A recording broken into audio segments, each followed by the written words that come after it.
Welcome, and thanks for joining with AIP, the American Institute of Pyramid Research. We study pyramids around the world, especially in Egypt, with the belief they hold special wisdom. Please subscribe to our channel as we uncover long-hidden secrets, explain sacred symbols, and demystify the world's greatest mysteries.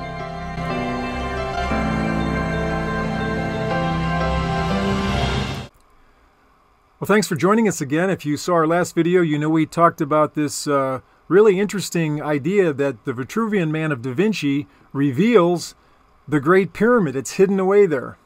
And also we talked about a model of the Great Pyramid, actually 5 times larger than the actual Great Pyramid on the plateau of Giza there.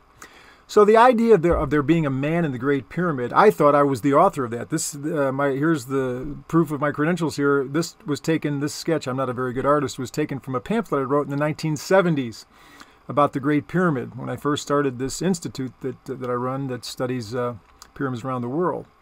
And so I made some sketches because it seemed to me that the internal passage structure of the Great Pyramid was replicating a human being, and I still believe that. When I read Peter Lemessier's book, The Great Pyramid Decoded, a great book about the pyramid, he seems to personify the pyramid. He talks about the Great Pyramid almost as if it was a person.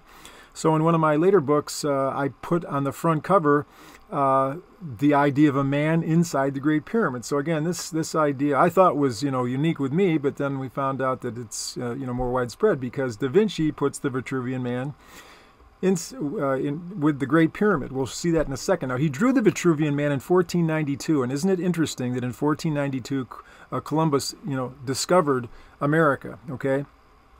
So he drew the Vitruvian man in 1492. So interesting. Basically, you have here 2 ways to take your humanity. You can subjugate people, you can try and gain stuff, aggrandize things, or you can try and improve yourself. You can grow yourself. You can discover yourself. Okay, there's your choices. All right, well, who was Vitruvius? Vitruvius wrote a book called De Architectura that's still used today. He was a great and famous Roman architect. And his system includes these 3 things. When you build a building, make it useful. Make it durable and strong so it's going to last, and make it beautiful. So that's kind of the system that Vitruvius hit. And he also, in his book, he talked about the proportions of a man, how far it is from the finger to the elbow, from the tip of your nose to your navel, and all that kind of stuff. And of course, that's what Da Vinci was into when he drew his Vitruvian man. You can see the circle, the square, and the man. So it's man in relationship to the universe. And you can put in the sun and the moon and fit with those different things there. Perhaps you've seen people do that. Now, what a lot of people haven't noticed in Da Vinci's Vitruvian man is he put these horizontal lines in here. And these end up corresponding with the floors of the passages in the Great Pyramid. The way this was sort of discovered, the polymath, Robert Grant, I'll have connections to him in the description below. He saw that the navel of the Vitruvian man, if you took a line straight up to the corner of the square that's there, it's the slope angle of the Great Pyramid, 51 degrees and change. And so he said to his friend Alan Green, hey, what can you see here? And so it was Green that noticed the connections between the horizontals and all these chambers that are part of the Vitruvian man. The subterranean chamber, the ground level, there's a horizontal, the king's chamber.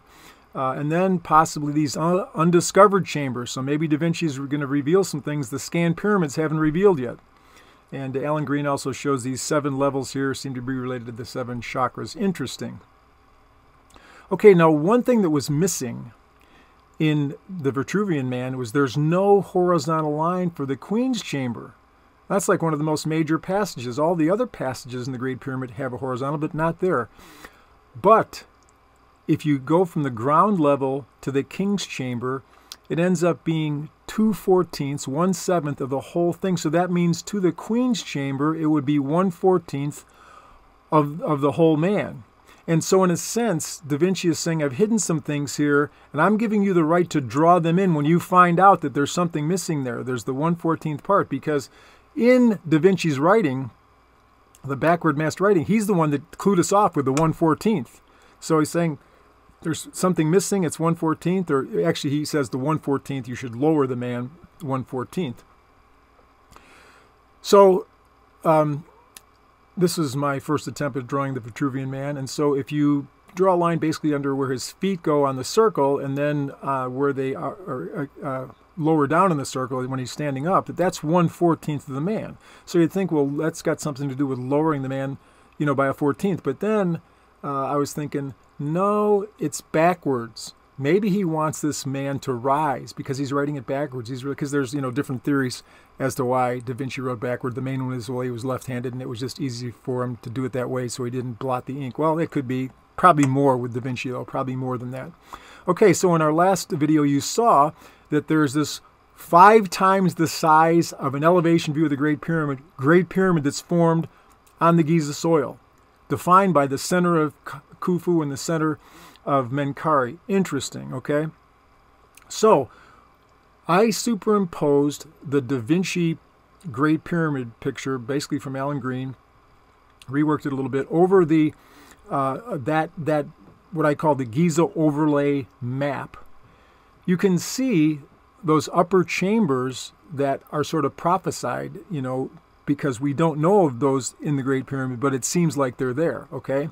So I put this on Instagram, that picture you're looking at, and one of my followers said, the face. And so I looked at it again, I thought, yeah, there is a face there. There's an eye, there's a mouth, you got kind of a nose there too. So that's the face, but look at that face, I'm thinking is above the face that Da Vinci drew. Okay, so there's the idea of ascension, this is the point that's from our last video, the solar boat pit. That upper chamber is right where the solar boat pit would be. So all the things we talked about in the last video, the idea of ascension, or the king taking his last trip, going to the next life and all that. So that's what's kind of, revealed there. So Da Vinci's Vitruvian man face is down there, but that's saying to me, because remember, my follower saw a face, there's a face there, move up, move the face up. So this is the whole idea of Egyptian cosmogony, theology, the resurrection, all these tombs and all these spells, the Book of the Dead and all this. Let's get this king to rise. The Great Pyramid is trying to help us with our ascension. Okay, so here's the Vitruvian man. So there's the circle that Da Vinci put on it. Well, Alan Green added a few circles you can see here to get the Great Pyramid placed correctly in relationship to those lines that Da Vinci drew. And so there's the lines that Alan Green added, the circles. So I put a head there. Actually, Will Wire, my graphics companion here, he drew the man up a little higher. So you get the idea just where that was suggested, sort of from just below the peak of the Great Pyramid to now. Let's put the head where the apex is, the capstone, the Ben. The idea of the phoenix rising. So we're getting all these, and then look at all those arms. It's like bird's wings. It's like we're ascending now. Raise the man. There's that head, okay? And then if you go to that next circle, it goes from being, at the capstone to now you're rising above the capstone, up there. Wow. Okay, so we know that Da Vinci hides stuff. So the lines, as far as the Great Pyramid, we showed those, but Da Vinci also has some angled lines instead of just the straight horizontals. And so the ones that are in red and blue here, you can see they kind of go down. But I was interested in these other lines that he has little markers too. Look at that, it goes up. It goes up. And so I tried to figure the scale based as best I could on figuring the angles and stuff. And if you follow those lines to where they come together, it's over 3,000 meters up. That's almost 2 miles. Now I put not to scale because it would actually be off the computer screen. But you get the idea here. So I'm getting this idea, again, from Da Vinci. I'm not making this up. This is not me sitting down writing science fiction. Da Vinci got me thinking about this being raised up. Okay, so that's about where you'd be. If you were up there, you'd be looking down. You're ascending if you go to those points there. Wow. And then I realized if you follow those points and your arms are sort of like holding the rope like an acrobat, climbing on a trapeze or something, you would eventually disappear. You become smaller and smaller. And isn't that what happens? As we truly elevate, we become more selfless. And as you become more selfless, you can detach and you can be a more objective observer of the world. And I suppose the ultimate is nothingness. You know so much, that you're nothing, kind of thing.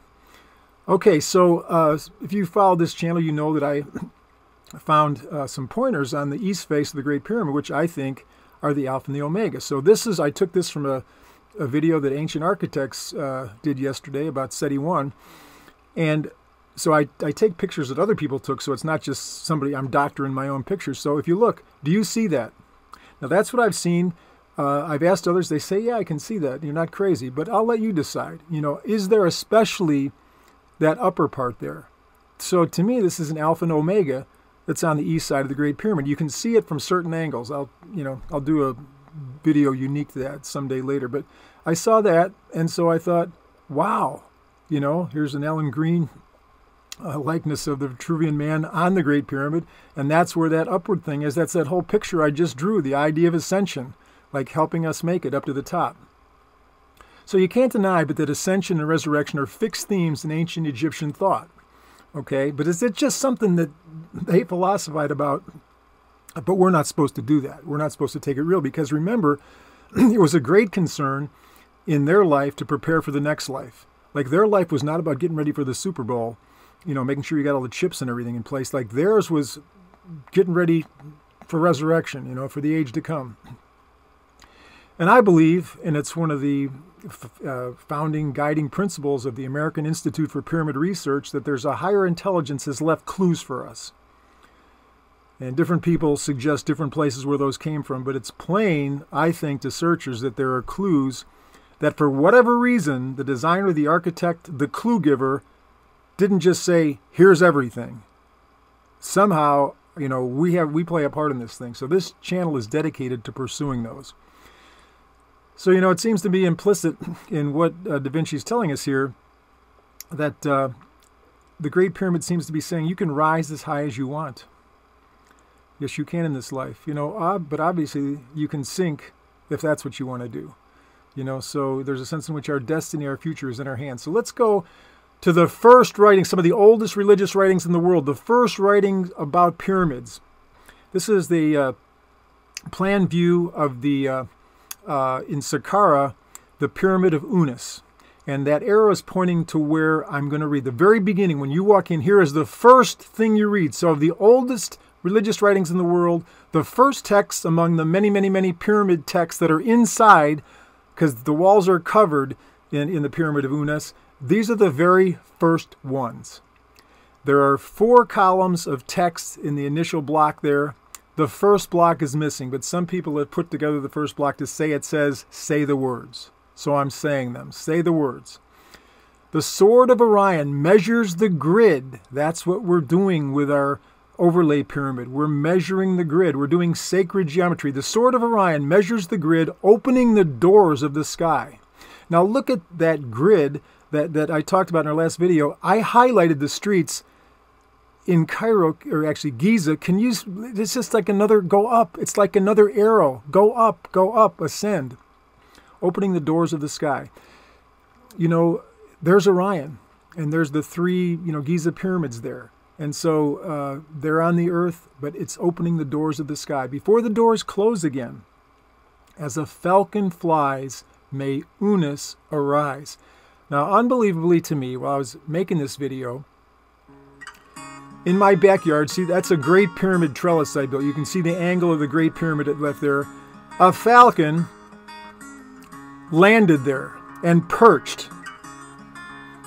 And so as a falcon flies, may Unas arise. So I tried to freeze a frame as the falcon flies. There's a falcon flying. What a beautiful thing. It's hard to capture it. It's a miracle. As the falcon flies, may Unas arise. There's something about the wonderful, mysterious thing of how a hawk flies, a falcon flies, that we're supposed to rise. Beneath the holy ones, as they grow dark, they make a path for Unas. Unas takes the path. Unas becomes the falcon star, Sirius. So, just as I said, for decades I've been drawing men inside the Great Pyramid. Before I found out about, you know, Da Vinci's Vitruvian man, I saw that Orion was meant to be inscribed inside the Great Pyramid. I've done videos about how all the stars touch important parts of the pyramid here. And what's interesting is that shaft from the Queen's Chamber points to Sirius, and that shaft from the King's Chamber, both southern shafts, points to Orion. So in the very first text, the oldest religious writing in the world, the first place, there's no writing in 4th Dynasty pyramids, there's no writing in 5th Dynasty pyramids until this one, the last pharaoh of the 5th Dynasty, Unas. His pyramid is filled with writing, and the very first block mentions Sirius and Orion,